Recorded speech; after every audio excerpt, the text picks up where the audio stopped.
What if you could walk into any room and instantly know who's hiding their emotions, who's lying without saying a word, and who secretly admires you?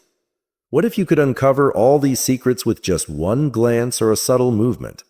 This isn't magic, it's real science. Every gesture, every word, every facial expression tells a hidden story. And once you learn how to decode these stories, you'll realize that every person around you is an open book waiting to be understood. In this audiobook, you'll dive into the hidden psychology behind body language, facial expressions, energy shifts, and emotional cues that people don't want you to see. This isn't about manipulation or trickery. It's true mastery in understanding human behavior. Here, you'll elevate your ability to communicate, influence, protect, and lead with a clarity that can never be mistaken. Welcome back to Audiobook Vision. Today, we're diving deep into how to understand anyone instantly, an audiobook that will unlock the secrets of human behavior. Before we get started, show your support. Hit the like button to help this video reach more people and share it with your friends. If you're new here, don't forget to subscribe and tap the notification bell so you're always the first to hear about our latest releases. Now, let's jump in. Chapter 1. The Hidden Language of Human Behavior. Most people believe that communication begins when someone starts to speak. But long before the first word is formed, the body has already told its story. The way a person enters a room, the pace of their steps, the tension or ease in their shoulders, even where their hands choose to rest, all of it carries meaning. Human beings communicated through movement and gesture long before language ever existed. And despite everything we like to believe about logic and words, that ancient system is still running quietly in the background. Even today, more than half of human communication happens without sound, without sentences, and without conscious intent. A slight shift in posture can reveal discomfort before a person is aware of it themselves. A genuine smile reaches the eyes, while a practiced one stays frozen on the lips, and sometimes, for less than a second, emotion escapes entirely. These microexpressions, brief flashes of feeling, are almost impossible to suppress. They reveal fear, contempt, sadness, or excitement in ways words never could. This is why trained observers, such as psychologists, behavioral analysts, and intelligence professionals, rarely focus only on what is being said. They watch what the body is doing, while the words are being spoken, knowing that when the two do not align, the truth is usually found in the silence between them. Imagine someone confidently insisting they are comfortable, while their fingers fidget, their breathing becomes shallow, and their eyes struggle to maintain focus. Their voice projects certainty, but their body tells a different story. Learning to read these contradictions is not an inborn talent reserved for experts. It is a skill, and like any skill, it can be learned through attention and practice. The foundation of that skill begins with understanding what behavioral scientists call a baseline. A baseline is the natural way a person behaves when they are calm, unthreatened, and at ease. Once you understand how someone normally moves, speaks, and holds themselves, any deviation becomes noticeable. Faster blinking, crossed arms, changes in breathing, or sudden stiffness do not automatically signal deception. But they do signal change, and change is always meaningful. Even the smallest interactions reveal information. A handshake, for example, can quietly communicate confidence, dominance, hesitation, or insecurity. Eye contact carries its own messages as well. Too little eye contact may suggest shyness or avoidance, while too much can feel confrontational or controlling. Yet no single gesture should ever be interpreted on its own. Context is everything. Crossed arms might indicate defensiveness, or they might simply mean the room is cold. True understanding comes not from isolated signals, but from patterns that repeat and reinforce one another over time. This ability to recognize patterns is what separates casual observation from real insight. Just as a skilled chess player sees relationships between pieces rather than individual moves, an experienced observer notices how posture, facial tension, voice tone, and energy shift together. One of the clearest examples of this is mirroring. When people feel comfortable with one another, they naturally begin to mirror posture, movements, and rhythm. This unconscious synchronization is a sign of rapport. When mirroring suddenly breaks, when one person leans back while the other leans forward, it often signals discomfort, disagreement, or emotional distance forming beneath the surface. Facial expressions remain the most universally understood form of nonverbal communication. Research has shown that certain emotional expressions appear across cultures, suggesting a biological foundation rather than a learned one.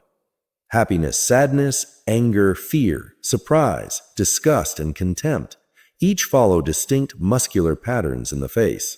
A furrowed brow, a tightened jaw, or widened eyes communicate meaning instantly, often faster than conscious thought can keep up.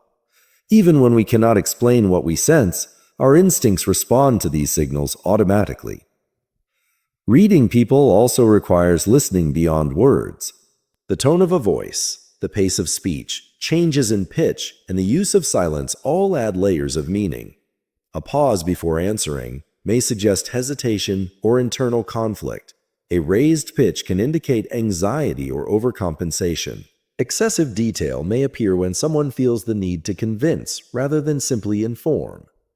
These are known as behavioral leaks, small, involuntary signals that slip through when a person is trying to manage how they are perceived. They do not prove dishonesty, but they reveal stress, and stress always has a cause worth paying attention to. At its core, understanding people is not about suspicion or judgment. It is about empathy sharpened by awareness. The more deeply you understand how emotions, experiences, and intentions shape behavior, the clearer human interactions become.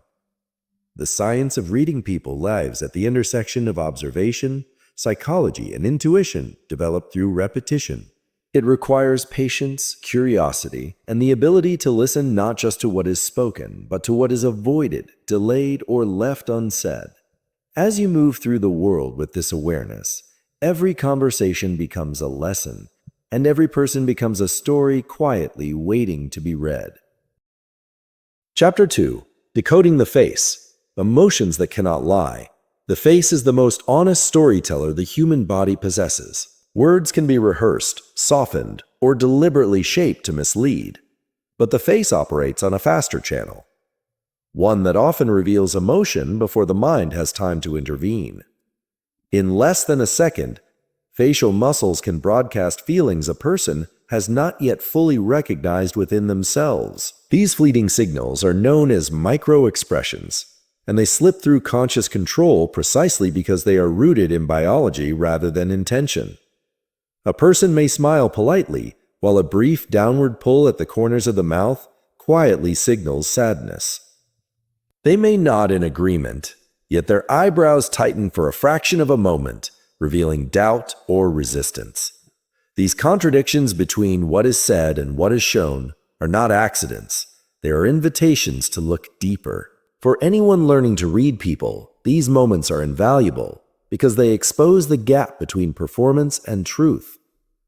Understanding microexpressions begins with recognizing the emotional patterns shared by all humans, regardless of culture, language, or background. Research has shown that there are 7 universal facial expressions that appear consistently across societies: happiness, sadness, fear, anger, surprise, disgust, and contempt.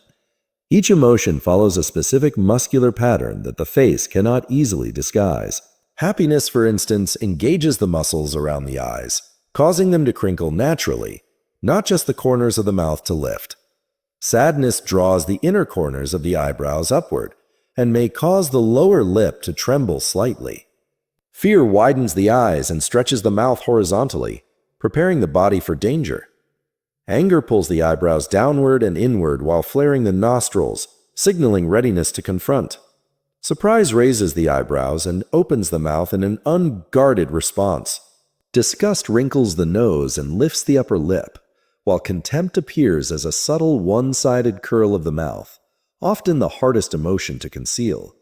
Training the eye to notice these signals requires slowing down perception. It means observing people as if time itself has softened, allowing you to notice reactions that would otherwise pass unnoticed. The brief expression that flashes across someone's face when they hear unexpected news, the tension that flickers before they speak, or the split-second reaction when their name is mentioned unexpectedly, often reveals more than the words that follow. These spontaneous reactions are far more reliable than carefully chosen responses. This is why professionals in law enforcement, security, and intelligence rely heavily on facial analysis. Interrogations may produce words, but faces produce truth. Yet this skill is not reserved for experts. Anyone can learn it through mindful observation. One of the first things to notice is symmetry. Genuine emotions tend to engage both sides of the face evenly. A genuine smile, known as a Duchenne smile, activates the muscles around both eyes and mouth. A forced smile, on the other hand, usually involves only the lips, leaving the eyes flat and lifeless, untouched by real emotion. Another subtle but powerful signal is the eyebrow flash. When people encounter someone they like or feel comfortable with, they often raise their eyebrows quickly for a fraction of a second. It is a silent greeting, an unconscious sign of openness and interest. In contrast, a tightening around the eyes or a clenched jaw may point to suppressed anger, discomfort, or anxiety. These signs often appear long before a person verbally acknowledges how they feel. The eyes themselves offer some of the clearest insights into emotional and physiological states. While they are often called the window to the soul, they are more accurately windows to the nervous system. When a person feels stimulated by attraction, fear, or stress, their pupils tend to dilate. When they feel threatened or hostile, their gaze may narrow and become fixed. Rapid blinking can signal anxiety or mental overload, while prolonged staring can be interpreted as an attempt to dominate or control. Recognizing these patterns allows you to anticipate emotional shifts before they surface in conversation. Imagine proposing an idea during a meeting and receiving verbal agreement, accompanied by a tight smile that never reaches the eyes. Even if the words sound supportive, the face may briefly display skepticism or contempt, signaling hidden opposition. The face also reveals how comfortable someone feels in a situation. When people experience discomfort, they often touch their face without realizing it, rubbing the nose, covering the mouth, touching the ears, or brushing the cheeks. These self-soothing behaviors are rooted in the nervous system's response to stress and serve as unconscious attempts to regain emotional balance. Such gestures are not proof of dishonesty, but when they appear repeatedly in sensitive moments like negotiations, questioning, or storytelling, they act as warning signs that something beneath the surface deserves attention.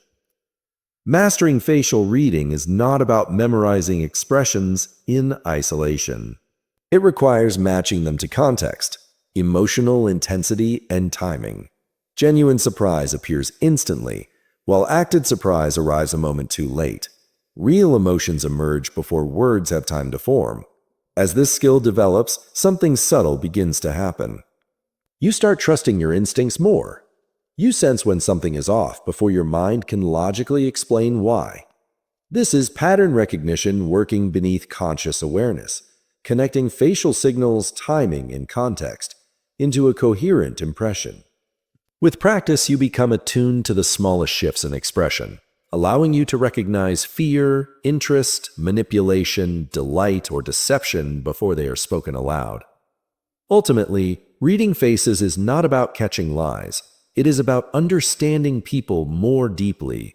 It is about emotional intelligence, social awareness, and the ability to connect with what others feel but cannot express. When you know how to observe, the face becomes a map, and every blink, twitch, and subtle movement becomes a landmark guiding you closer to human truth.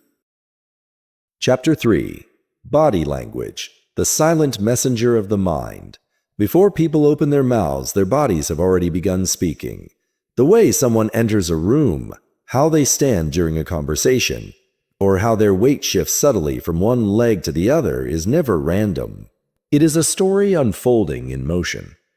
Body language is the oldest form of communication humans possess, shaped by evolution and sharpened by survival. Long before words existed, Our ancestors learned to read danger, trust, and intention through movement alone, and that ancient wiring still operates within us, quietly influencing how we feel about others, often without our awareness. Every gesture, whether deliberate or unconscious, sends a signal. Open palms tend to suggest honesty and openness, while crossed arms may indicate discomfort, defensiveness, or emotional withdrawal. Leaning forward often reflects interest and engagement, while leaning back can suggest dominance, detachment, or a desire to disengage. Yet no single movement tells the full story. Meaning emerges only when gestures are observed together, forming patterns that repeat and reinforce one another. A crossed arm on its own may mean little, but when paired with avoided eye contact and a body angled away, it often signals resistance or unease. Posture plays a powerful role in how confidence and insecurity are expressed. People who feel confident typically hold themselves upright, shoulders relaxed, head aligned naturally.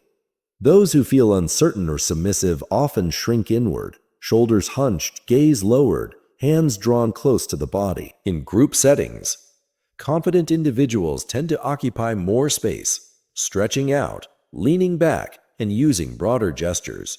These behaviors are often subconscious territorial signals, the body's way of asserting presence without words. When someone steps into another person's personal space, the meaning depends entirely on context. It may signal intimacy, familiarity, or affection, or it may be a display of dominance or aggression. Among all body signals, the feet are often the most honest. While people learn to control facial expressions and hand gestures, they rarely monitor what their feet are doing. When someone's feet point toward an exit during a conversation, it may indicate a desire to leave. When a person feels engaged and interested, their feet usually orient toward the person they are speaking with. Restless movements, frequent shifting of weight, or tapping toes can reveal impatience, nervousness, or inner tension long before it is verbally expressed. Hands also communicate volumes. Open, relaxed hand movements with palms facing upward often suggest openness, confidence, and sincerity. Hands hidden in pockets, held tightly behind the back, or constantly fidgeting may indicate discomfort or a desire to conceal emotion. Steepling the fingers, forming a small triangle with the fingertips, is a classic signal of authority and confidence, often used by individuals who feel in control or wish to appear dominant. Touching the neck or rubbing the back of it is a common self-soothing gesture, frequently associated with stress or uncertainty. Scratching the head can signal confusion or mental searching, while exposed wrists tend to indicate vulnerability and openness. Clenched fists, in contrast, suggest suppressed frustration or emotional restraint. One of the most revealing aspects of body language is mirroring. When people feel comfortable, aligned, or emotionally connected, they unconsciously mimic each other's posture, gestures, and even speech rhythms. This synchronization is the body's way of signaling harmony and rapport. When mirroring suddenly disappears, when one person pulls back while the other leans in, it often marks a break in connection or the emergence of discomfort. Personal space also plays a critical role in communication. The study of proxemics shows that while cultural norms vary, most people maintain a certain distance from strangers, usually enough to feel safe without feeling threatened. Standing closer than expected can signal intimacy, familiarity, or dominance, while stepping back often reflects withdrawal or unease. Alongside this, people frequently display pacifying behaviors when under stress.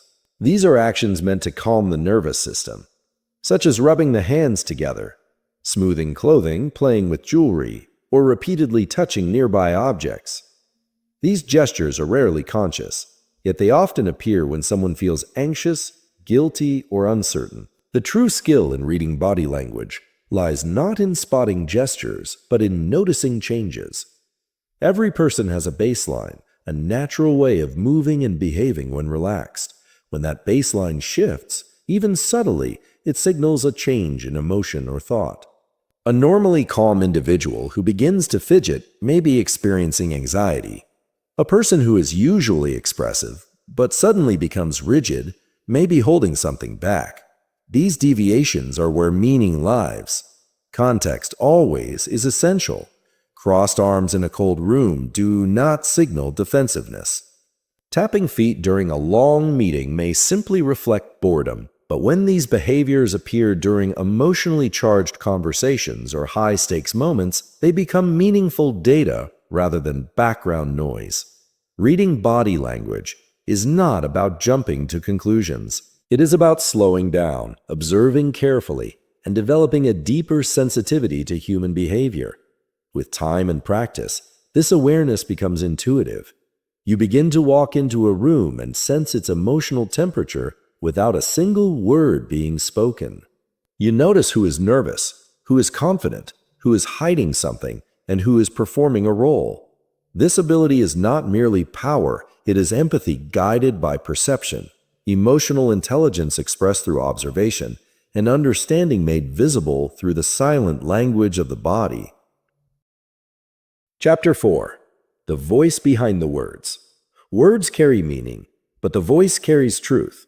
What people say matters, yet how they say it often reveals far more than the words themselves. Tone, pitch, pace, volume, rhythm, and silence form a hidden layer of communication that runs beneath every conversation.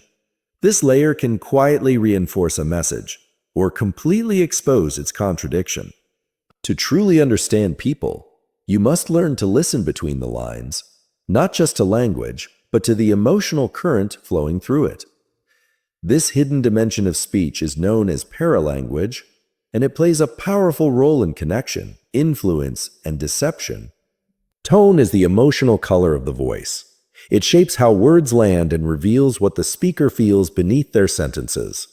A flat tone can suggest detachment or boredom, while warmth and variation often signal openness and genuine engagement. When someone says, "I'm fine," but their voice is sharp, tense, or clipped, the words become irrelevant. The emotion has already spoken.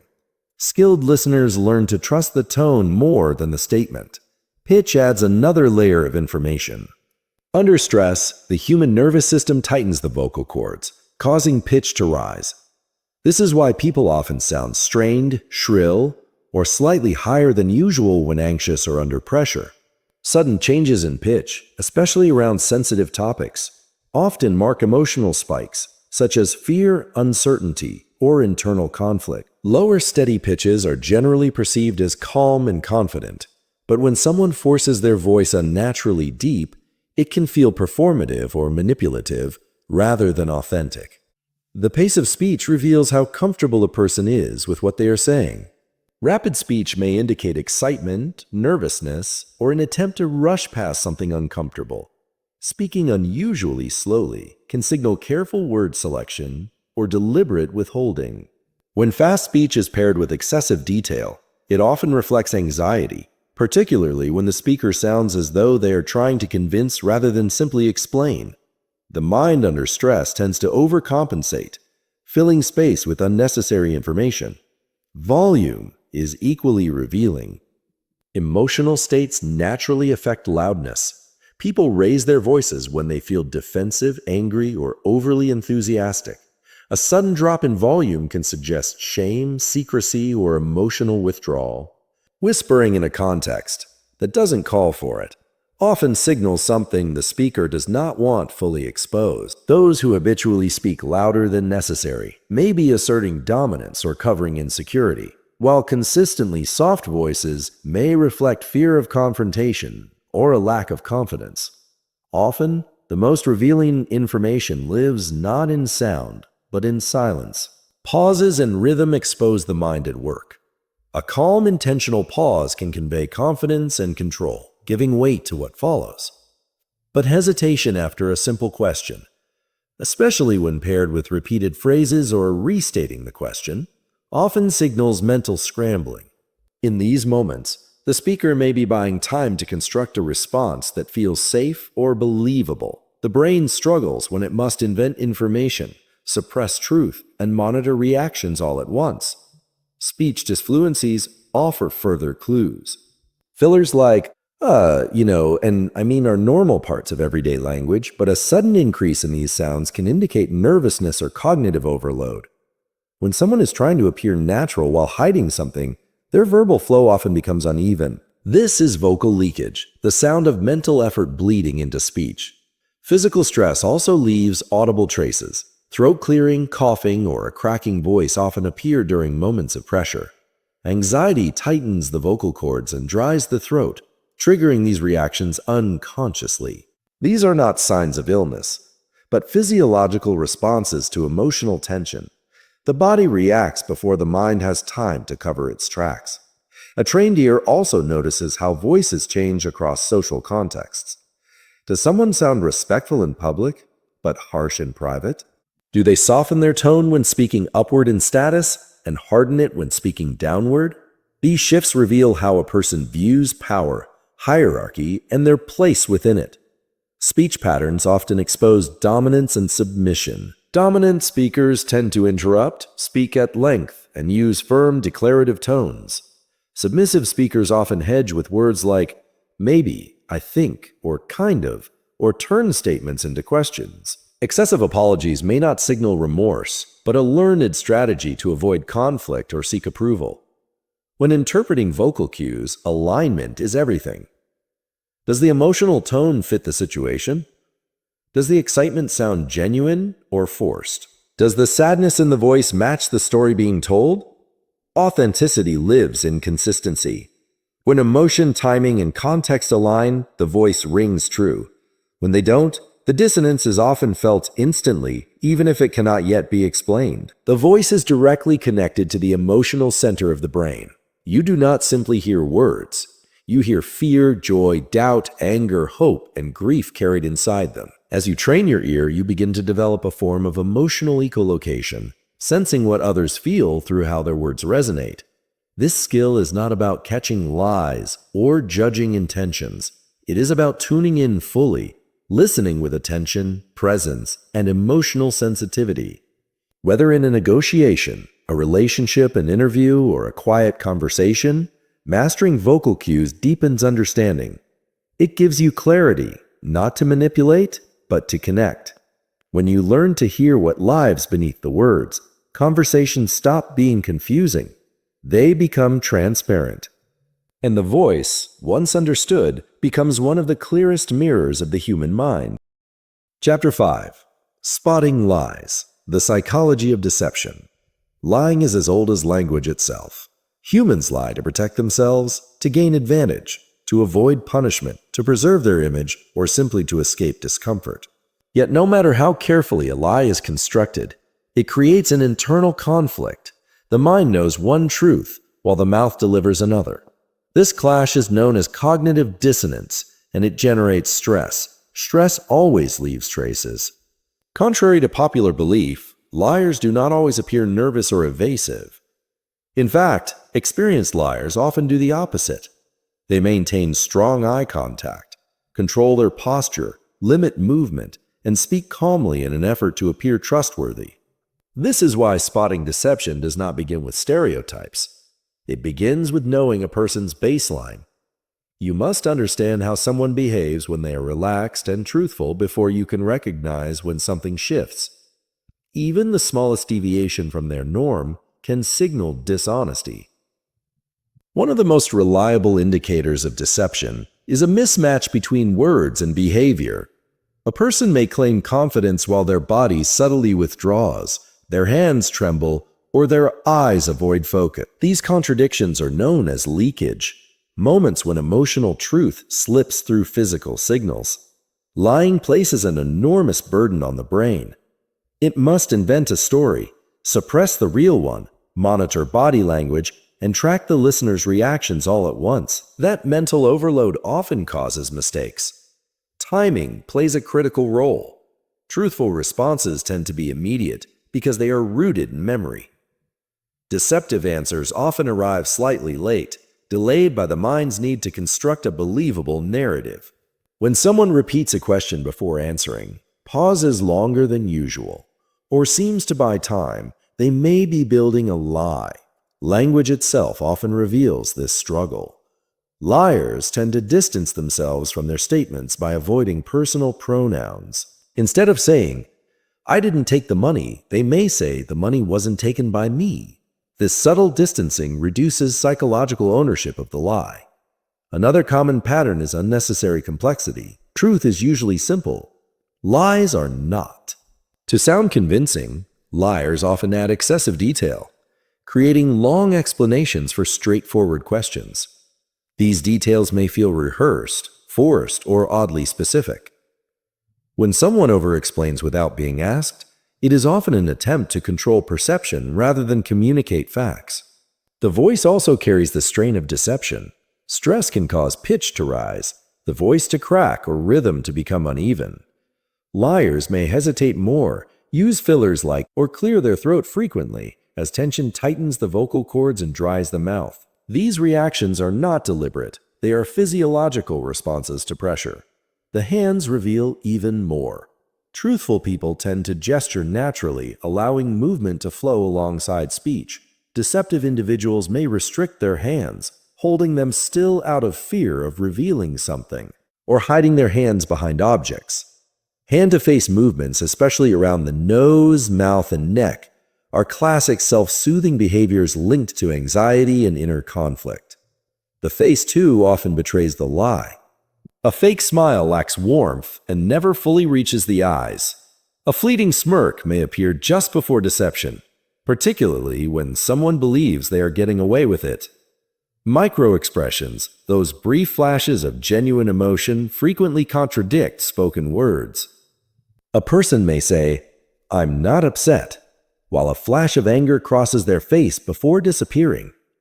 The truth surfaces faster than it can be concealed. Deceptive individuals also tend to mirror less. When people feel aligned, they naturally synchronize posture and movement. When someone hides the truth, they may break that rhythm, leaning back, crossing their arms, angling their body away, or creating physical distance. These are signs of psychological withdrawal, subtle attempts to protect themselves from exposure. Sometimes deception reveals itself through over-assertion. Phrases like, "to be honest," "I swear," or "believe me" can act as red flags. Truth rarely demands reinforcement. The need to insist on honesty often signals internal doubt. One of the strongest indicators of deception is incongruence, when tone, facial expression, and body language do not align with the spoken message. A person claiming calm while their body displays tension creates a sense of unease in the observer. This is often felt as intuition, a quiet awareness that something does not add up. Still, no single behavior proves a lie. Context is everything. A nervous person may simply be anxious. An introvert may avoid eye contact even when telling the truth. Cultural norms influence expression, posture, and communication styles. This is why effective lie detection requires emotional neutrality. You must observe without accusing, notice without reacting, and listen more than you speak. Asking the same question in different ways can reveal inconsistencies. Silence is a powerful tool. Liars often rush to fill it, while truthful people remain steady. Over time, truth tends to remain consistent, while lies evolve to adapt. In high-stakes environments, professionals increase cognitive load by asking subjects to recall events in reverse order, or describe details through different sensory perspectives. This mental strain makes deception harder to sustain. In everyday life, learning to recognize deception protects you from manipulation, exploitation, and emotional harm. But it also does something deeper. It sharpens your awareness of truth itself. When you understand the stress lying creates and the signals it leaves behind, you become more honest, more grounded, and more aligned with reality. Reading deception is not about suspicion. It is about clarity. And clarity brings you closer to truth, both in others and in yourself. Chapter 6. Personality Patterns. Understanding the core of human behavior. Every person you meet carries a hidden blueprint, a unique mix of traits, tendencies, and impulses that quietly guide how they think, feel, and act. This blueprint isn't something you can grasp in a glance, and it isn't revealed in a single conversation. To truly read someone, you must look beyond fleeting emotions and into the deeper patterns that shape their choices, their reactions, their very rhythm of being. Body language, facial expressions, vocal tones. They tell you what someone feels in the moment. But personality tells you why they feel that way. It reveals the engine running beneath the surface, the forces that drive behavior in every setting, every interaction, every quiet decision. And once you begin to understand these patterns, the unpredictability of human behavior starts to fade. People are far more consistent than most realize. Some avoid conflict at all costs, shrinking in tension whenever pressure arises. Others lean into dominance, asserting control in subtle and overt ways. Some seek validation constantly, scanning the room for approval, while others thrive in solitude, independent and self-directed. These patterns repeat across time, across relationships, across situations. The art of reading personality lies in spotting them. One of the most reliable frameworks is the Big Five personality traits: openness, conscientiousness, extroversion, agreeableness, and neuroticism. 5 dimensions that reveal the architecture of a person's mind.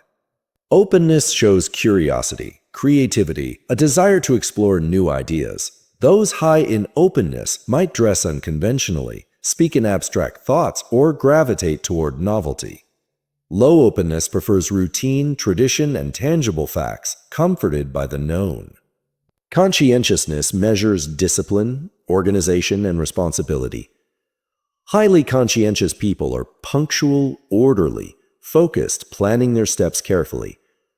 Those low in conscientiousness appear scattered, spontaneous, sometimes unpredictable, often improvising as they go. Extroversion is energy directed outward. Expressive, socially engaged, dominating conversation or presence.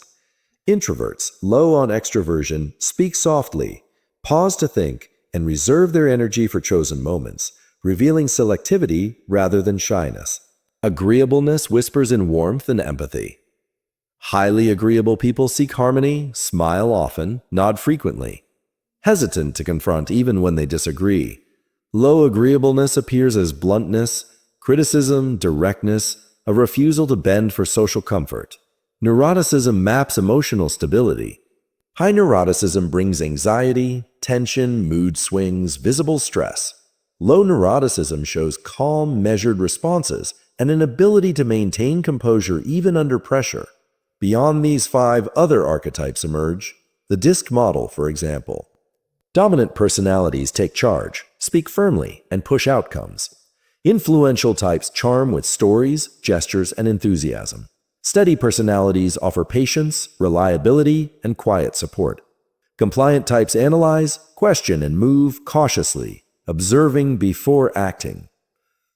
You spot these patterns by watching how people respond to stress, navigate groups, handle authority, and make decisions. Patterns matter more than single moments. Anyone can smile once. Anyone can act withdrawn when tired, but repeated actions across contexts reveal the core of a person.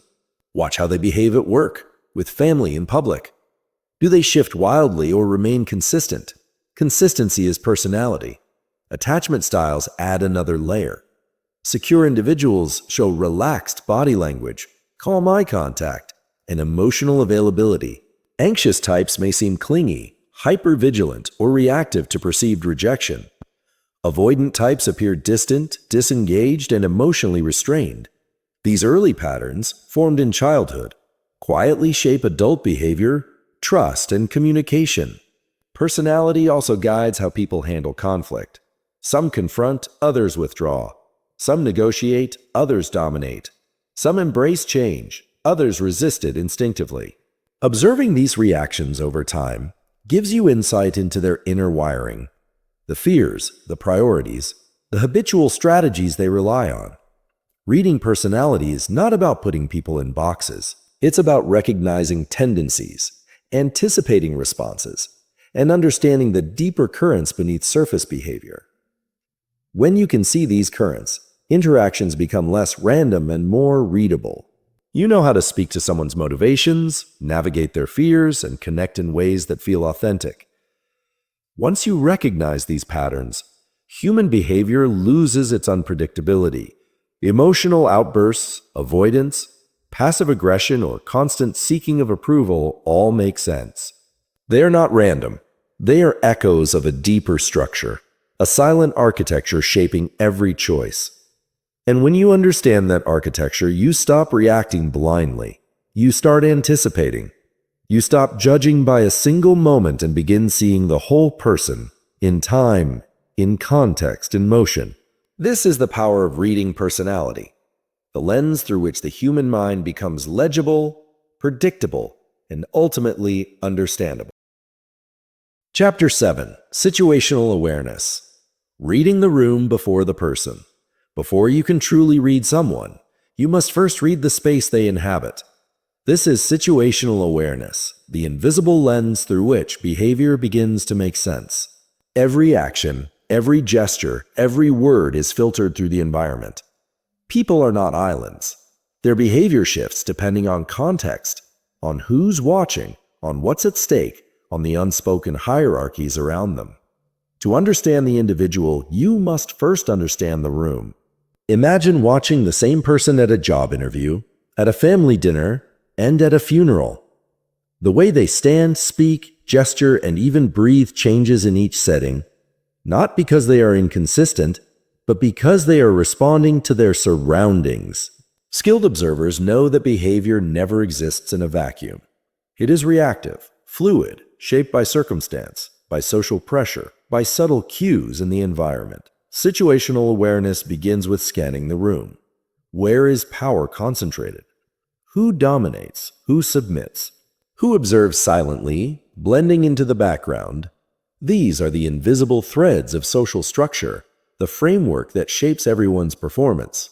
In a corporate meeting, employees may appear stiff and careful, not out of deceit, but because the CEO just entered.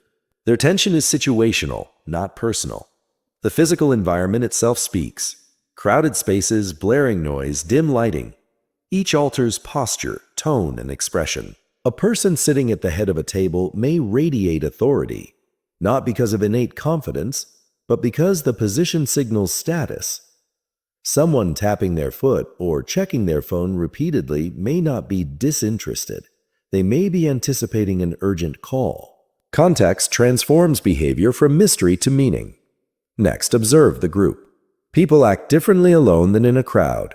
In a group, conformity rises, emotions are muted or exaggerated, approval and hierarchy guide interactions. Notice who leads, who defers, who interrupts, who remains silent. Silence itself can speak volumes. Watch for mirroring and orientation. Who leans in when someone speaks? Who mimics posture or gestures? These subtle alignments reveal respect, admiration, or influence within the social network. Feel the emotional temperature of the space. Tension, boredom, excitement, conflict. They all leave traces in posture, eye contact, and breathing. A confident individual may appear tense in a room filled with hostility, not because they are weak, but because the energy around them shapes their response. The room is alive, and the energy within it colors every behavior. High-stakes settings amplify this. Negotiations, courtrooms, boardrooms. People perform. They calculate, they conceal, they manage impressions. Expert observers step into their shoes, imagining the pressures, fears, and stakes influencing each choice. Empathy fuels accuracy. Even time of day matters.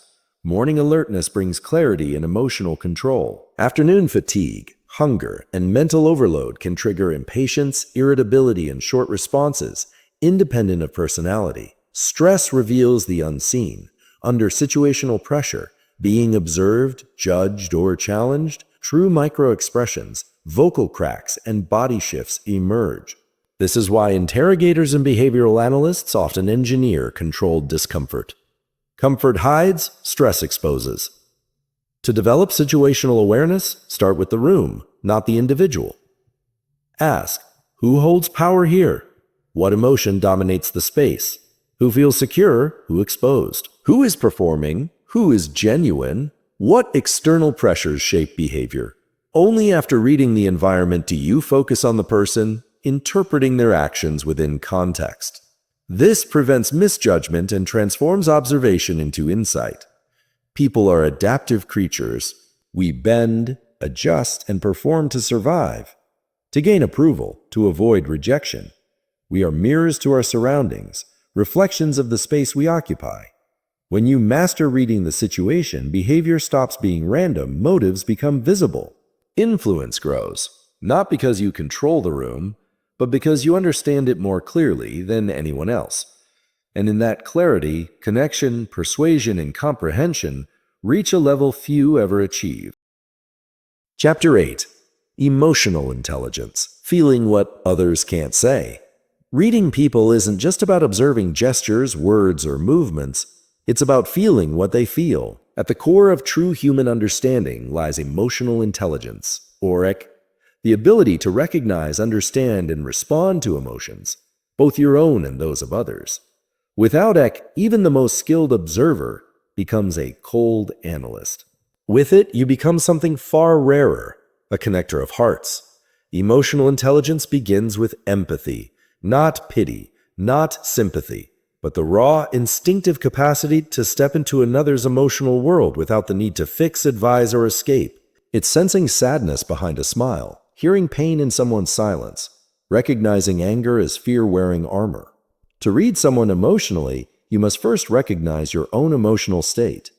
Anger, fatigue, distraction, they all tint perception. Your emotional lens colors every observation. The emotionally intelligent pause, regulate themselves, and step forward with clarity. When you meet someone, their energy speaks before words. Are they calm or tense? Shoulders relaxed or rigid? Voice flat or layered with subtle emotion? These tiny cues are the language of feeling, and those attuned to EQ detect them instantly. Listening for emotional subtext is essential. I'm fine, they say, but their voice cracks, their gaze shifts, their posture betrays something else. In emotionally charged moments, people rarely speak the truth outright. They drop hints, test waters, or hide their feelings behind humor. EC is the radar that picks up what others miss. Equally vital is non-reactivity. When faced with anger or defensiveness, low EC individuals escalate, defending, arguing, or withdrawing. High EC individuals lean in. They slow down. They ask, quietly and patiently, what's really going on? Presence itself becomes disarming. Trust emerges in the calm between words. Emotional transitions are invisible, but measurable. Someone may enter a room radiant with joy, yet leave heavy with silence. EQ notices. A simple, you seemed excited earlier, everything okay, can open doors most people pass by unnoticed. High ECC also recognizes consistency or its absence. Is a reaction proportionate? Explosions over small inconveniences often conceal deeper truths. Laughter that triggers tears, compliments that freeze, subtle cues speak volumes. In intimate relationships, emotional intelligence is transformative. It allows partners to mirror, validate, and comfort without intrusion. The high EQ partner notices micro-reactions, eye shifts, breath changes, hand squeezes. No words are needed. They understand mood, intention, and need instinctively. In leadership, ECC transforms authority into influence. Leaders don't just issue commands. They read the emotional climate, sense morale, anticipate tension, and address root causes rather than symptoms. Teams guided by high EQ leaders thrive in trust, resilience, and loyalty. In everyday interactions, EC shows as mirroring and calibration. You align with someone's tone, pace, and energy, not to manipulate, but to connect. A mismatch, responding loudly to someone speaking softly, creates friction. Emotional agility prevents this, creating harmony where others feel understood, but ACE is not emotional flooding. It's not losing yourself in every feeling around you. It is regulation. Holding emotions without suppression or eruption, recognizing irritation and responding calmly, noticing sadness without collapsing. Mastery lies in balance, awareness without reaction, presence without absorption. Building emotional intelligence begins with active listening. Put distractions aside, absorb fully. Ask reflective questions. How did that feel? Rather than, why did you do that? Observe patterns. How do they react under praise, stress, challenge? Do they maintain eye contact, validate others, stay present? Emotionally intelligent people create space for truth, not quick fixes. They approach every person with curiosity, not assumption, understanding that everyone carries invisible burdens. Reading emotions is not weakness, it is strength. It connects you across barriers, calms storms before they erupt, and allows you to understand without words. When you master EC, you don't just read people. You feel them. You honor them. People trust you because they sense you truly see them. They open up, follow you, and reveal themselves because your presence speaks louder than their words. You become a mirror to the soul, a guide through unspoken worlds, and the kind of human presence that others instinctively seek. Chapter 9. Intuition. Trusting the inner signal. Sometimes before your mind can name it, your body already knows. You walk into a room and feel something is off. You meet someone and are instantly uneasy or inexplicably drawn. These moments aren't magic. They are intuition at work, quietly collecting clues, detecting patterns, and signaling warnings long before logic catches up. In the art of reading people, intuition is the bridge between experience and awareness. Intuition is often misunderstood. Many dismiss it as guesswork or mere emotion. In reality, it is the culmination of thousands of subtle observations processed so quickly and subconsciously that they feel like instinct. It is your brain recognizing patterns it has witnessed before, even if you can't articulate them. Think of the poker player who folds before the final card. Not because of the math, but because the opponent's hand tremor, microexpression, or breath shift sent a signal. Or the therapist who senses a client isn't fully honest. Not from words, but from the subtle shift in energy. This is expert intuition, honed through exposure, experience, and emotional sensitivity. To cultivate your own intuition, you must first quiet the noise. Overthinking, distraction, and emotional reactivity drown it out. Intuition thrives in stillness. When your mind calms, your senses sharpen. Start by paying attention to your gut reactions. The human stomach is often called the second brain, rich in neurons that detect subtle threats. When something feels wrong, tightening in the stomach, shortness of breath, tingling skin, don't ignore it. Your body may perceive signals your conscious mind hasn't yet recognized. This awareness is especially powerful in reading people. You might meet someone who says all the right things, yet your gut tightens with every word. That tension is intuition noticing dissonance, a smile that doesn't reach the eyes, a tone subtly rehearsed, body language slightly misaligned. When words and energy diverge, intuition whispers. Yet intuition is not infallible. Its accuracy depends on the experiences you feed it. After every interaction, reflect. What did I feel? When did the sensation arise? What triggered it? Was my sense accurate? Over time, this reflection sharpens your inner compass, helping you distinguish intuition from bias. Bias arises from fear, trauma, or assumption. Intuition arises from presence, clarity, and emotional intelligence. Bias judges, intuition senses. Energetic awareness is another key facet. Every person radiates a unique emotional frequency. Some feel warm, others cold, some calm, others chaotic. You don't need to touch or hear them to sense this energy. You feel it the moment they enter a room. Intuitive readers go beyond surface behavior, tuning into the currents underneath. This skill grows with meditation, mindfulness, and inner clarity. The clearer you are inside, the sharper your perception. Internal chaos dulls your senses. Pay attention to subtle echoes, to dreams, symbols, flashes of insight. Your subconscious continues processing long after a conversation ends. Perhaps a strange remark resurfaces hours later, or a pattern emerges in a dream. These delayed insights aren't coincidences. They are your mind quietly organizing truth. Throughout history, the greatest leaders, negotiators, detectives, and therapists have relied on intuition. They walk into rooms and read the air, sensing lies before they are spoken, detecting betrayal before it is proven, not because they are psychic, but because they have trained both mind and heart to be deeply attuned. Remember, intuition is subtle. It whispers rather than shouts. It nudges rather than commands. The more you trust it, the keener it becomes. Ignore it, and it retreats. In a world filled with noise and performance, intuition is your most loyal guide. In reading people, intuition bridges the gaps logic cannot. It warns you when someone is dangerous, even if they smile. It reveals genuineness, even in silence. It saves time, shields you, and leads you toward truth. But it requires a foundation, self-trust. When you know yourself deeply, your perception of others becomes clear. You stop second-guessing every feeling. You allow your inner signal to guide you. And in doing so, you move through the world not just observing people, but truly knowing them. Chapter 10. Microexpressions. The truth hidden in a flash.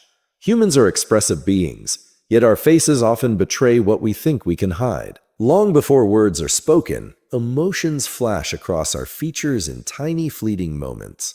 So brief they can escape notice, yet so revealing they expose the truth beneath the mask. These are microexpressions, and they are among the most reliable signs of what someone truly feels, even when they try to conceal it. Mastering microexpressions is like unlocking the hidden language of emotion. A microexpression is a brief, involuntary facial movement that occurs when a person consciously or unconsciously hides an emotion.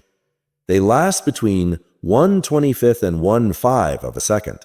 Too fast for an untrained eye, but instantly caught by those who know where to look. These flashes are universal, transcending culture, language, and background. Psychologist Dr. Paul Ekman, a pioneer in the study of facial expressions, identified 7 universal emotions that appear across all human faces: happiness, sadness, anger, fear, surprise, disgust, and contempt.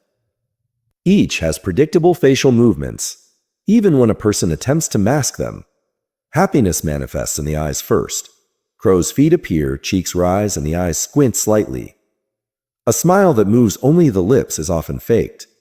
Real joy involves the entire face, radiating authenticity. Sadness softens the face. Eyebrows draw upward and inward. The corners of the lips turn down slightly, and eyelids may droop. Movements may slow, and the gaze often drops. Anger tightens every feature. Brows lower and pull together, eyes glare or narrow, lips press firmly. Even a fleeting flash of anger, hidden behind polite words, signals suppressed frustration. Fear first reveals itself in the eyes. Eyebrows rise and draw together, upper eyelids lift, and the mouth may part slightly. This brief tension indicates a sense of threat or vulnerability. Surprise is neutral, quick, and often unmistakable. Eyebrows shoot upward, eyes widen, and the mouth opens. Unlike fear, the muscles remain relaxed. Prolonged surprise often indicates exaggeration or deception. Disgust is unmistakable. The upper lip raises, the nose wrinkles, and eyebrows lower subtly. This expression signals revulsion, often before a word is spoken. Contempt is subtle but potent, a one-sided mouth raise. It blends disdain with superiority and can reveal judgment, dismissal, or silent criticism, especially dangerous in negotiations or relationships. The power of microexpressions lies in their uncontrollability. Words can be rehearsed, gestures polished, posture corrected, but these fleeting facial flashes betray raw, unfiltered emotion. They are invaluable in high-stakes situations: interviews, sales, interrogations, negotiations, or personal relationships where truth is often hidden. Training your eye to detect them takes practice. Watch the whole face, not just the eyes or mouth. Let your gaze be soft and relaxed. Often you will sense the shift before consciously noticing it. A twitch of the brow, a flicker of tension, that is the truth leaking out. Practical exercises sharpen this skill. Watch muted conversations and guess the emotions. Replay real-life interactions and recall subtle facial changes. Practice expressions in a mirror to understand how they feel. Record and slow down video footage to catch fleeting movements. Microexpressions most often appear during emotional intensity, when someone is challenged, surprised, accused, or concealing a lie. A person saying, "I'm not angry," while a microexpression of anger flashes across their face, is likely suppressing the truth. Yet, context is paramount. A microexpression is a clue, not proof. Fear displayed while discussing a risky project may signal uncertainty, not deceit. Combine facial cues with tone, posture, timing, and baseline behavior. Observe patterns, not isolated moments. Mastering microexpressions grants you a sixth sense in communication. It allows you to sense what others cannot, or will not, say. You detect insincerity, perceive vulnerability, and respond with insight, empathy, and strategy. You become not just a reader of people, but a connector to the unspoken truth. When you learn to see the flicker behind a smile, the subtle tightening of a jaw during praise, or the momentary shadow of sadness in someone's eyes, you move beyond observation. You connect with reality itself. And in that connection, you gain the most profound understanding of human nature, the courage to see people as they truly are. Chapter 11. Spotting Manipulators. Detecting Hidden Agendas. In the tangled web of human interaction, not everyone wears their heart on their sleeve. Some people hide behind carefully constructed masks, not to protect vulnerability, but to control, deceive, and manipulate. These individuals are skilled actors, masters of illusion, bending reality to serve their agendas. To navigate this landscape safely, you must learn to recognize manipulators, not through paranoia, but through pattern recognition, keen observation, and emotional clarity. Manipulators rarely storm in with obvious aggression. Their strength lies in subtlety.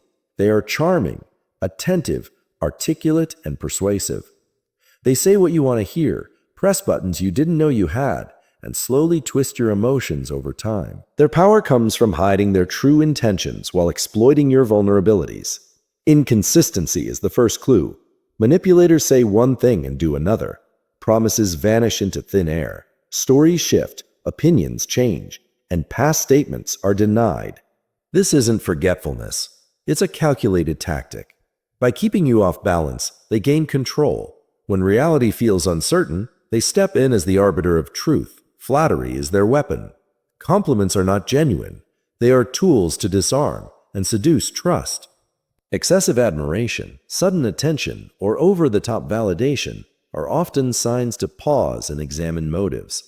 The manipulator builds an emotional foothold, then begins to take what they want.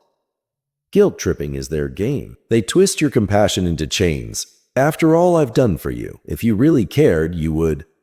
Statements like these are not cries for connection. They are calculated levers pressing your empathy into submission. Gaslighting is another signature move. Manipulators make you doubt your memory, perception, and sanity. I never said that. You're imagining things. You're too sensitive. You overreact. Over time, self-doubt grows. Confidence erodes.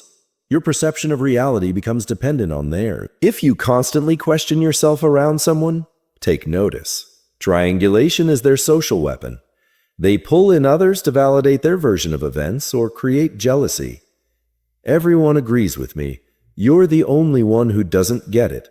My ex never treated me this way. Suddenly, your judgment is in question, and the manipulator becomes the reasonable one, while you are cast as irrational.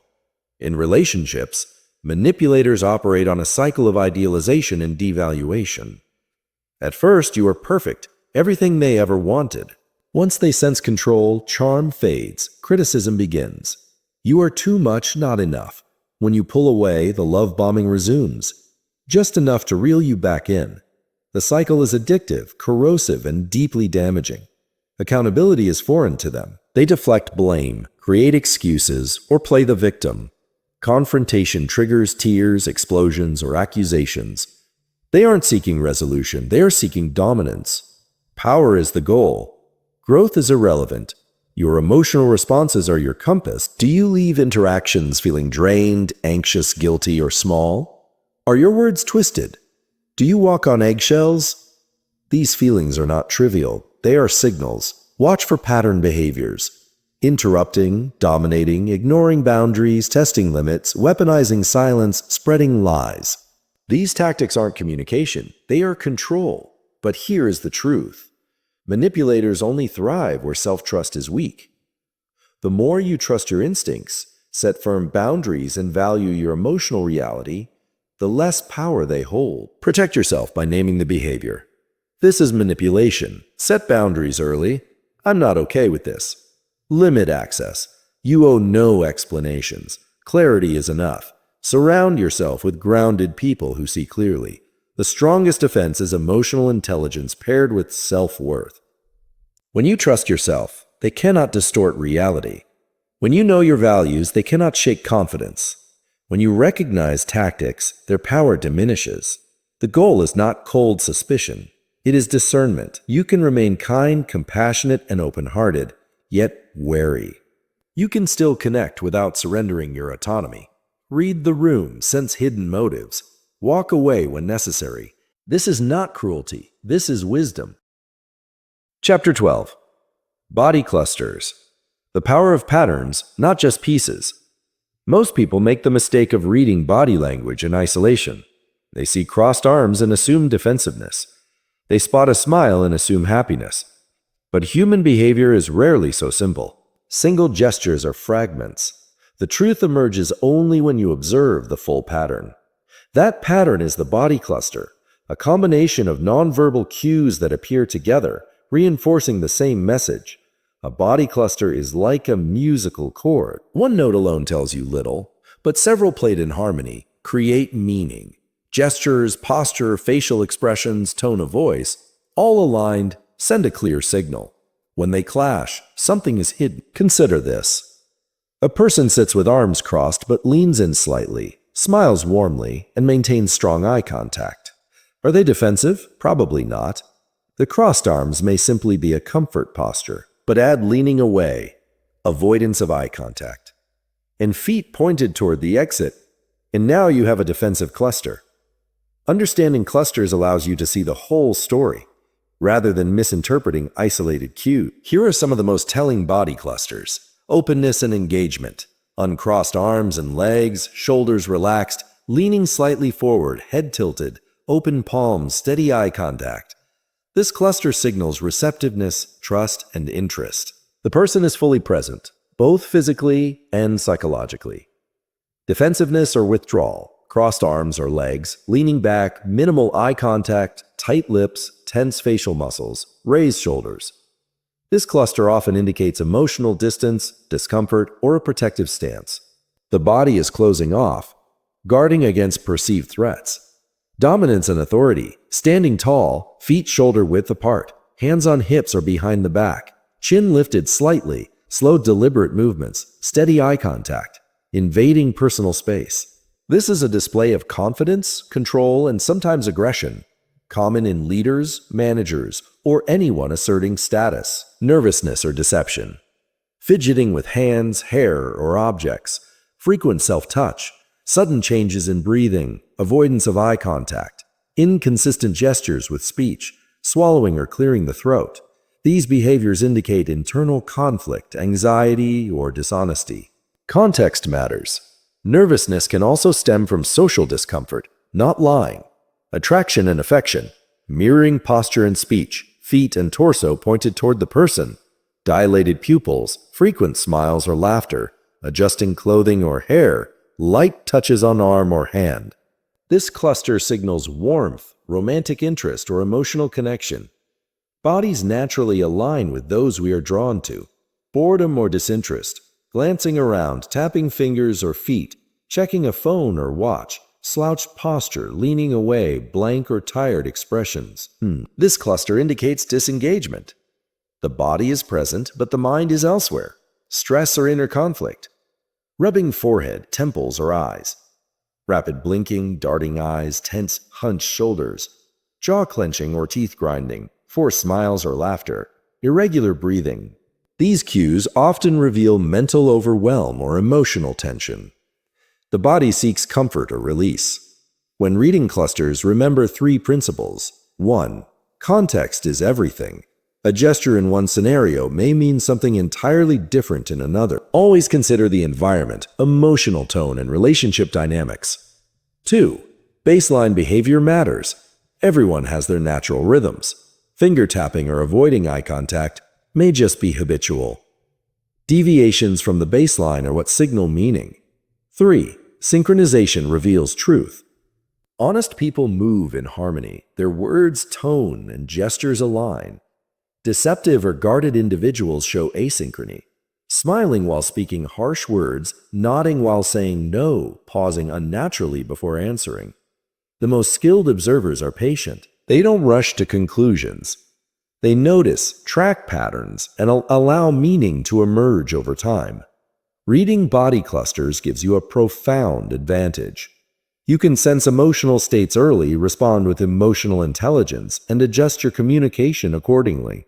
You learn when someone is open to connection, when they need space, or when they are attempting to conceal something. Self-awareness is another benefit.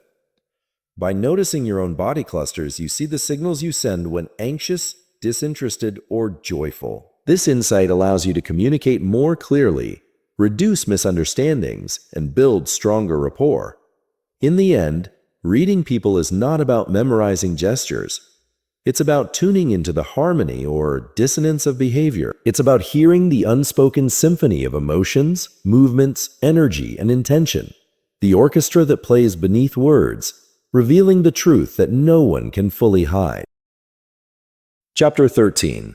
Building Trust Through Observation. From Reader to Connector. Reading people is not just a skill for interrogation rooms or negotiation tables. It is a gateway, a passage into the deeper currents of human connection. When you truly see someone, beneath the layers they show to the world, they sense it, they feel it. And in that recognition, something rare is born: trust. Trust is not given freely. It grows slowly, silently, through consistent presence, genuine curiosity, and quiet understanding. It is earned in moments too subtle for most to notice, but profoundly felt. The science of reading people, when wielded with empathy, becomes an art. The art of making people feel safe, seen, and respected. The first step is non-judgmental awareness. When someone feels watched to be judged, they close. But when they feel noticed with kindness, openness, and no agenda, they open like a flower touched by sunlight. People do not want to be fixed. They want to be felt. They want acceptance, even in their confusion, their fear, their messiness. Your role is not to diagnose or control. It is to reflect neutrally and faithfully their truth. When you observe without judgment, people lean in. They begin to trust. Next comes emotional attunement, the ability to adjust your energy to meet someone where they are. If someone is sad, you do not rush them with cheerfulness. If they are excited, you do not weigh them down with seriousness. You match their rhythm, not to imitate, but to honor their emotional space. This subtle alignment creates a bond instantaneously, a silent signal that says, "I am here with you in this moment." Trust also forms through consistency of observation. When someone notices that you remember details, the stories they told, their reactions, what they value, they feel seen. They feel held. Attention becomes a form of quiet devotion. A colleague once shared anxiety about public speaking. Weeks later, you ask, "How did your presentation go?" That single act tells them, "I see you. I remember. You matter." Another profound way to build trust is by responding to the unspoken. When someone says, "I'm okay," but tension tightens their shoulders, gently naming it can open the door. "You seem a bit off today. Everything all right?" By acknowledging what others hide. Without pressure, you grant them permission to drop the mask. Timing matters. The revelation often comes in quiet, private moments. After the meeting, during a walk on the drive home, when walls are down and masks slip. Patience is essential. Skilled readers do not push. They observe and allow truth to unfold. When people sense you are not rushing to categorize or expose them, they relax, they reveal more. Trust deepens. Mirroring vulnerability also fosters connection. Sharing something real about yourself, a fear, a failure, a fleeting insecurity, invites others to do the same. It signals, this is a safe space for truth. People open to those who risk openness first. It is crucial to understand. Building trust does not mean always agreeing. Sometimes it is found in gentle challenge, in calling out a lie with care, questioning a pattern, or refusing to enable self-deception. Done respectfully, these moments strengthen bonds rather than break them. Here's the core truth. People trust those who both see clearly and care deeply. If you see without caring, you become cold and clinical. If you care without seeing, you become naive, easily swayed. But when perception meets compassion, your presence becomes magnetic, even healing. To become a connector, ask yourself daily, did I make anyone feel truly seen today? Did I notice what others missed? Did I reflect someone's truth without judgment? Did I use my observations to understand, not control? Trust is built in the small moments. In a glance held a second longer, remembering a name, asking the follow-up question, hearing the pause behind words, saying simply, I noticed. These acts of attunement are the bricks that construct lasting human bridges. When you master the science of reading people, you do not become manipulative, you become magnetic. People are drawn to your presence because they feel safe, lighter, freer, more themselves. They may not know why, but they sense it in every interaction.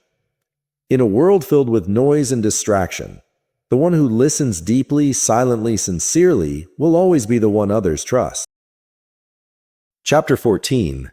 The Art of Calibration. Adjusting your approach based on what you see.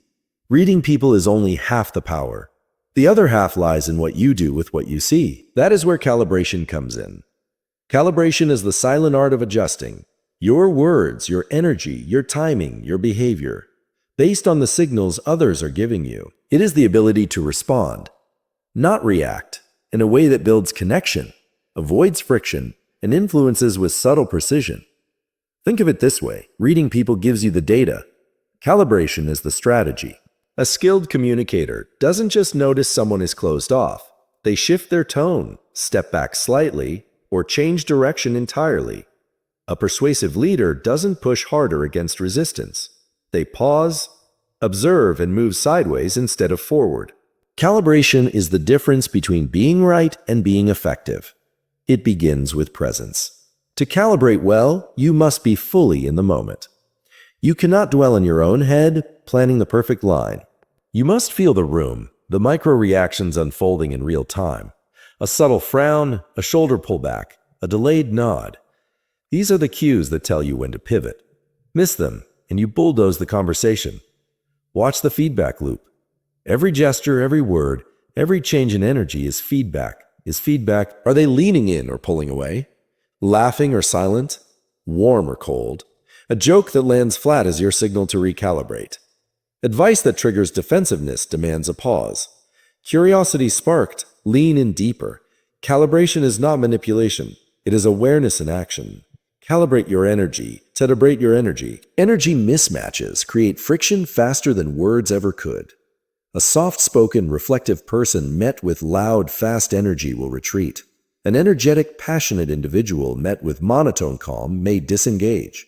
Alignment, not mimicry, is key. Mirror intensity subtly, meeting their rhythm before gently guiding them toward yours. Comfort and trust emerge in the space between adjustment and authenticity. Calibrate your questions. Skilled readers know what to ask. Great calibrators know when and how. When someone is tense, approach with gentle curiosity. You seem a bit distracted. Want to talk about it. When someone is guarded, build safety before seeking details. When someone is open and emotional, dive deeper. How did that moment really feel for you? Tone outweighs content. Supportive versus interrogative can mean the difference between opening or closing a door. Calibrate your silence. Silence is a tool. In emotionally charged moments, speaking too soon can shut someone down. Pause, let them gather their thoughts, let them feel safe. Sometimes, doing nothing, just holding space, is the most powerful calibration of all. Calibrate for roles and hierarchy. Your approach shifts depending on the dynamics at play. You do not speak to a nervous intern the same way you speak to a confident CEO. You do not challenge a client as you would a close friend.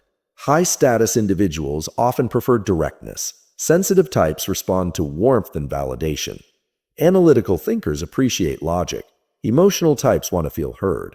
Know your audience. Adjust. Align. Calibrate in conflict. Conflict is a crucible for calibration. If someone is angry, do not match volume with volume.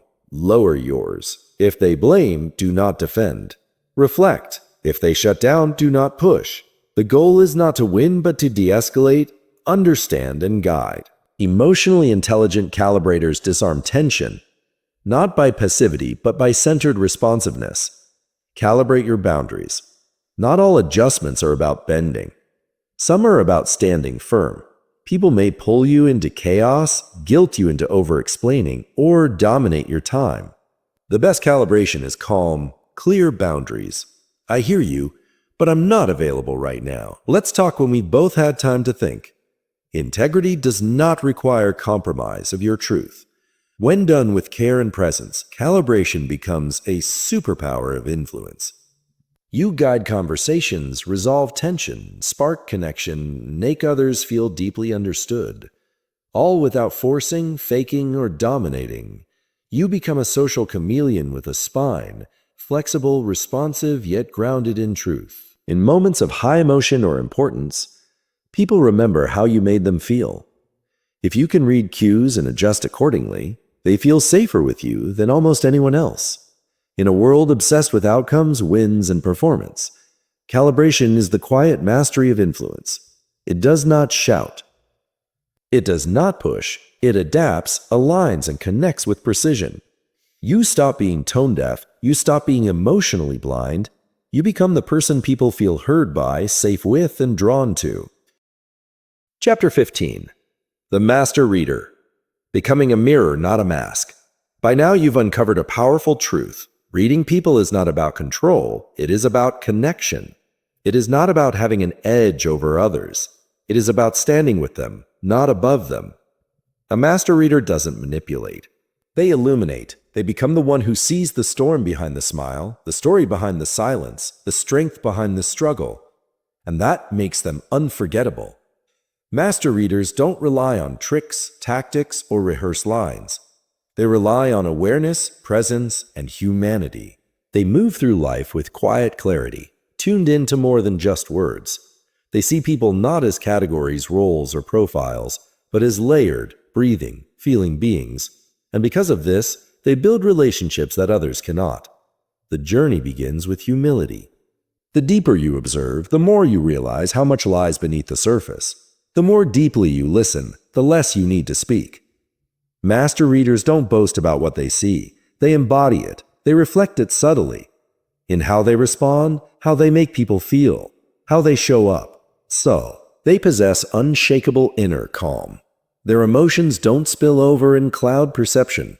They can feel anger without absorbing it, detect deceit without cynicism, witness pain without rushing to fix it.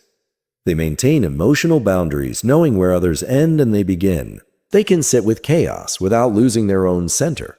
They offer space, not solutions. Master readers ask better questions. They listen for what isn't said.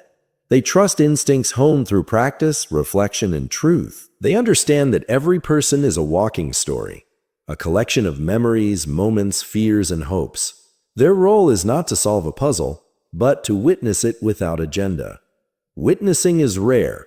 Most people walk through life unseen. When you truly see someone, you give them a quiet kind of healing they didn't even know they needed. Master readers see beneath behavior. Rudeness often hides insecurity. Perfectionism masks fear. Anger shields grief. Silence holds overwhelming emotion. They respond to what lies behind actions, not to the actions themselves. They also know when to speak and when to remain silent. Sometimes a nod, a quiet presence, a mirror of emotion is the most powerful response. Ego does not drive them. They don't need to show what they see. They know that understanding alone, reflected in calm, intentional action, is far more impactful than interpretation. A master reader is also a master of self-awareness. They know that their own biases, wounds, and emotions shape how they see others. They do the inner work. They question assumptions. They reflect on reactions. They strive to maintain a clear lens so their perception is accurate, not distorted. And most importantly, they never stop learning. Every person is a new chapter, a new combination of patterns, a new depth. They remain curious, humble, evolving. They never assume someone is fully understood because people are not equations. They are oceans, ever shifting, endlessly deeper than expected. To become a master reader, practice daily, Be fully present in every interaction, no matter how brief. Watch not only what people say, but how they say it. Observe without trying to solve. Listen without needing to respond. Reflect on your own emotional responses. What are they telling you? Trust your gut, but test it. Verify instincts with patience and curiosity. See everyone, yes, everyone, as worthy of attention and respect. Here is the secret. The greatest readers of people are the ones who make others feel seen. Not analyzed, not diagnosed, but truly seen, understood, and held. When you become that person, you don't just read people, you transform them. You become the mirror in which they recognize themselves. The stillness that calms their storm, the rare soul who listens when no one else does. That is the gift of reading people. That is the legacy you leave, not by what you say, but by what you see. Conclusion. The quiet power of seeing. By now, you have walked through rooms of hidden emotion. Read the silent language of faces, sense the truths people cannot say, and felt the whispers of intuition guiding your steps. You have learned to notice, to pause, to mirror, and to calibrate. You have discovered that reading people is not a tool for manipulation. It is a gift of presence, empathy, and connection. Imagine standing in a crowded room. Everyone is moving, speaking, smiling, hiding, performing. Yet you are not overwhelmed. You are calm, aware, anchored. You notice the subtle tension in one shoulder, the flicker of unease in someone's eyes, the joy concealed behind a polite smile. You do not act on this to control. You act on this to connect, to understand, to honor. The true mastery of reading people is invisible. It does not shout. It does not force. It whispers. It allows you to move through the world in a way few ever can, with clarity, with compassion, with quiet confidence. You feel the currents of emotion, the undercurrents of thought, and you adjust gently, respectfully, humanely. You see what others cannot, and in seeing, you allow others to see themselves. This is the final lesson. Power lies not in dominance, but in presence. Influence is not taken. It is given, earned in silence, in attention, in understanding. Trust is built not with words, but with the simple act of truly seeing another person. As you close this book, carry one truth with you above all else. Every human being is a story, a world of unseen battles, hidden hopes, and fragile truths. The mastery of reading people is not about uncovering secrets to exploit. It is about becoming a guardian of those secrets, a mirror in which others recognize themselves safely, a guide through their own emotions without judgment or rush. Step into the world with this quiet power. Notice, observe, feel, and reflect. Move through life not just interacting with others, but truly meeting them. Listen when no one else listens. Hold space when no one else does. Calm storms without words. See the unseen. And in doing so, you will leave a mark far deeper than any conversation, any gesture, any achievement ever could. Because the legacy of a true reader of people is not in what they know, it is in what they make others feel. Seen, heard, held, understood, and in a world starved for presence. That is nothing less than extraordinary. Thank you so much for watching. If you enjoyed this video, don't forget to like, subscribe, and share it with others who might find it helpful. Your support means everything and helps this channel grow and reach more people. And if you'd like to go even further in supporting the channel, consider joining as a member to get exclusive content and behind-the-scenes insights. Stay curious, stay powerful, and I'll see you in the next one.